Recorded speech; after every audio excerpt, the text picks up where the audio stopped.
Imagina por un momento una sombra que se cierne sobre ti, no de nubes, sino de alas correosas y garras afiladas.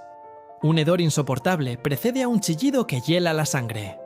No es un simple monstruo, es el castigo divino encarnado, el hambre personificada. Hoy nos adentraremos en la oscura leyenda de las arpías, las criaturas que traen la ira de los dioses directamente a tu mesa. Desde las páginas más antiguas de la mitología griega, las arpías emergen como seres híbridos, una abominable fusión entre mujer y ave de rapiña.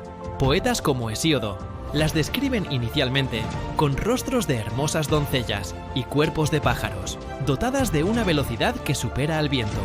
Su nombre mismo, arpía, proviene del griego antiguo y significa "lijo las que arrebatan". Pero esta imagen casi seductora se corrompió con el tiempo.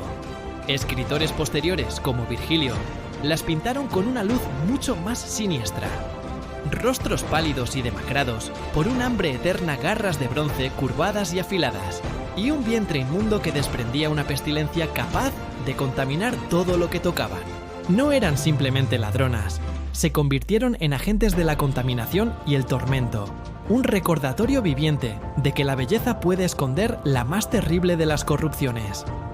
Su origen es tan turbio como su naturaleza. Algunas versiones las señalan como hijas de Taumante, el dios de las maravillas del mar, y Electra, una oceánide, lo que las emparentaría con Iris, la mensajera de los dioses.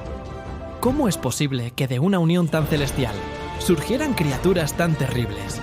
Quizás su linaje divino era precisamente la clave de su función. No eran monstruos salvajes sin propósito. Eran instrumentos de la justicia divina, las ejecutoras de las sentencias de los dioses del Olimpo. Cuando un mortal ofendía a los cielos, especialmente a Zeus, las arpías eran enviadas. Su misión no era matar, sino infligir un tormento lento y psicológico, una tortura diseñada para quebrar el espíritu. Robaban la comida de sus víctimas justo cuando iban a comer, dejando tras de sí solo excrementos y un olor nauseabundo. Condenaban a sus objetivos a un hambre perpetua, a una existencia miserable, donde el alivio del sustento era siempre arrebatado en el último instante.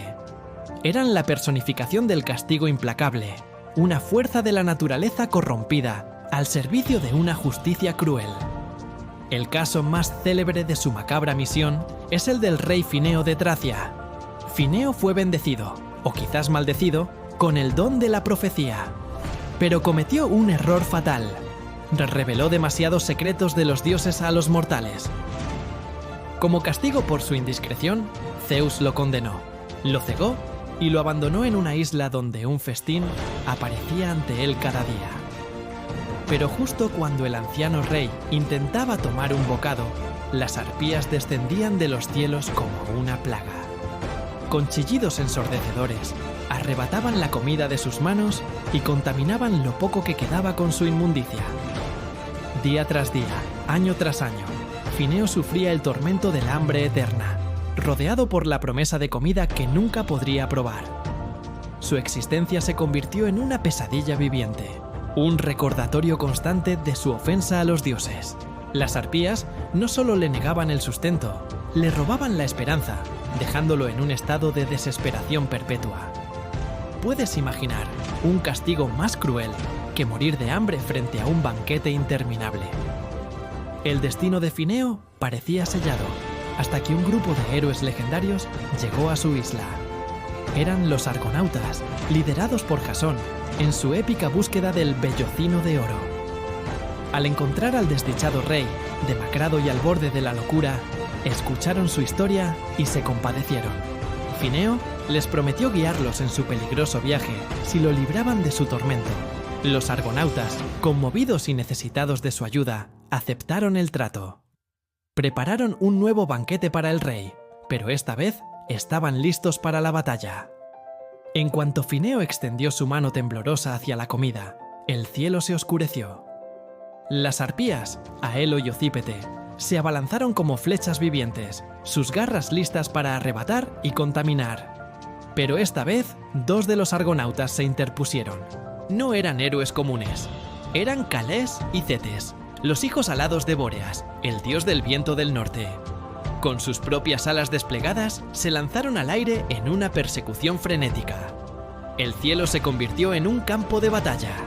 Los hermanos alados, tan rápidos como sus adversarias, las acosaron sin descanso a través de los mares y las islas.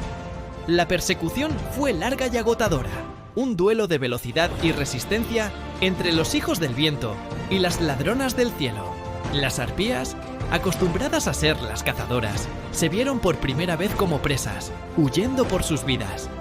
La cacería parecía interminable. Calés y Cetes estaban a punto de dar el golpe de gracia, con sus espadas desenvainadas para acabar con las criaturas de una vez por todas. Pero justo en ese momento, una figura descendió de los cielos, envuelta en los colores del arco iris. Era Iris, la mensajera de los dioses, y, según algunas versiones, hermana de las propias arpías. Interceptó a los héroes y les transmitió un mensaje directo de Zeus. Las arpías no debían morir. Eran, después de todo, las escaperras de caza de Zeus, sus instrumentos sagrados de castigo. No podían ser destruidas por manos mortales, ni siquiera por semidioses. Iris juró en nombre de los dioses que las arpías nunca más volverían a molestar al rey Fineo. Satisfechos con la promesa divina, Calés y Cetes abandonaron la persecución. El destino final de las arpías se vuelve incierto a partir de aquí. Exhaustas, se dice que una de ellas cayó en un río que desde entonces lleva su nombre, el Harpis, mientras que la otra llegó a las Islas Estrófades, también conocidas como las Anu Islas del Retornoa, donde finalmente se les permitió descansar. A partir de ese momento, su papel en la mitología parece desvanecerse. Se convierten en guardianas de un rincón olvidado del mundo, lejos de los asuntos de los hombres y los dioses. ¿Fueron perdonadas o simplemente exiliadas? La ambigüedad de su destino solo añade una capa más de misterio a su leyenda. Ya no eran las temibles ejecutoras de la ira divina, sino ecos de un poder antiguo, relegadas a los márgenes de las grandes epopeyas. Pero su legado perduró mucho más allá de la mitología griega. La imagen de la arpía evolucionó, transformándose en un símbolo de la codicia, la suciedad y la rapacidad. Dante Alighieri, en su Gesta Fuonea Divina Comediae, las recuperó de manera magistral. En el séptimo círculo del infierno, las arpías habitan el bosque de los suicidas. Allí anidan en los árboles retorcidos, que son las almas de aquellos que se quitaron la vida. En lugar de robar comida, ahora se alimentan de las hojas de estos árboles, causando un dolor eterno a las almas atrapadas, cuyos lamentos se escuchan como el crujir de las ramas. Dante las despojó de cualquier atisbo de belleza que pudieran haber tenido, describiéndolas con cuellos y rostros humanos, pero con cuerpos emplumados, garras y vientres hinchados. Su función ya no era un castigo divino, sino una tortura infernal, un tormento eterno para un pecado específico. Y aquí va una curiosidad poco conocida. A pesar de su reputación monstruosa, algunas fuentes antiguas sugieren que las arpías tuvieron descendencia. Se dice que dos de los caballos inmortales de Aquiles, Janto y Balio, fueron engendrados por el dios del viento Céfiro y una de las arpías, Podarge. ¿Cómo una criatura tan vil pudo dar a luz a corceles tan nobles y veloces? Es una contradicción fascinante que nos recuerda que en la mitología, las líneas entre lo monstruoso y lo divino son a menudo borrosas. La figura de la arpía nos obliga a preguntarnos sobre la naturaleza de la justicia y el castigo. ¿Eran simples monstruos o cumplían una función necesaria en el orden cósmico? Su historia es un viaje desde la justicia divina hasta la tortura infernal, un reflejo de cómo nuestra percepción del castigo ha cambiado a lo largo de los siglos.